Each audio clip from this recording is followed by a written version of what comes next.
अलग अलग एरिया से आए हुए सभी मेरे साथी, सबसे पहले आप सभी को तथा महाराष्ट्र के हर जिले और हर गांव में रोज रखे हैं, रमजान मना रहे सभी मुस्लिम भाइयों बहनों को, युवा दोस्तों को, बड़े बुजुर्गों को, राज्य से सभी नागरिकों को इस पवित्र रमजान महीने की ढेर सारी मैं शुभकामनाएं देता हूँ।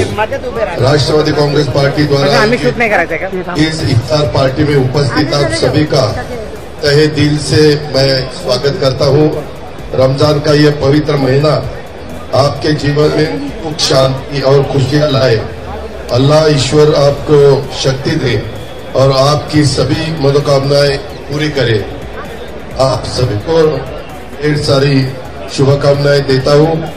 मुबारक हो आपको खुदा की दी यही जिंदगी, खुशियां से भरी रहे आपकी यह जिंदगी, गम का साया कभी आप पर न आए, दुआ है ये हमारी आप सदा यूं ही मुस्कुराए।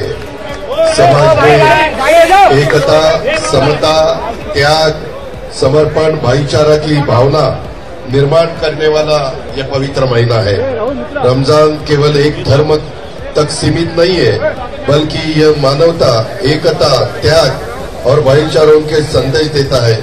यह हमें आत्मसंयम सिखाता है और जरूरतमंदों की पीड़ा समझने की प्रेरणा भी देता है। रोजा केवल शरीर को ही नहीं बल्कि मन और आत्मा को भी शुद्ध करता है। भारत विविधता में एकता का प्रतीक है। छत्रपति शिवाजी महाराज, डॉक्टर बाबा साहेब अम्बेडकर, महात्मा ज्योतिबा फुले, राजर्षि शाहू महाराज ने सभी धर्मों और जातियों के साथ लेकर समाज की उन्नति का मार्ग हम सबको दिखाया है।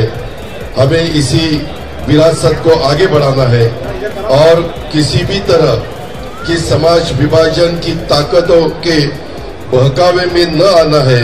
हाल में हो रहे हमने होली मनाई, जल्दी गुड़ी पाड़वा आने वाला है, फिर ईद आएगी। यह त्योहार हमें साथ मिलकर मनाना है, क्योंकि हमारी एकता ही हमारी असली ताकत है। मुझे एक भरोसा देना है, आपका भाई अजीत पवार आपके साथ है।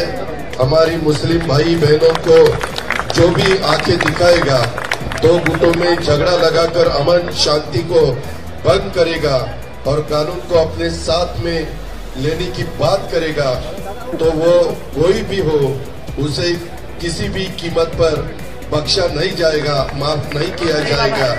इतना ही मैं आप सभी को बताना चाहता हूँ। आज इस इफ्तार में शामिल होने के लिए आप सभी का आभार। रमजान की फिर से बहुत बहुत शुभकामनाएं। धन्यवाद।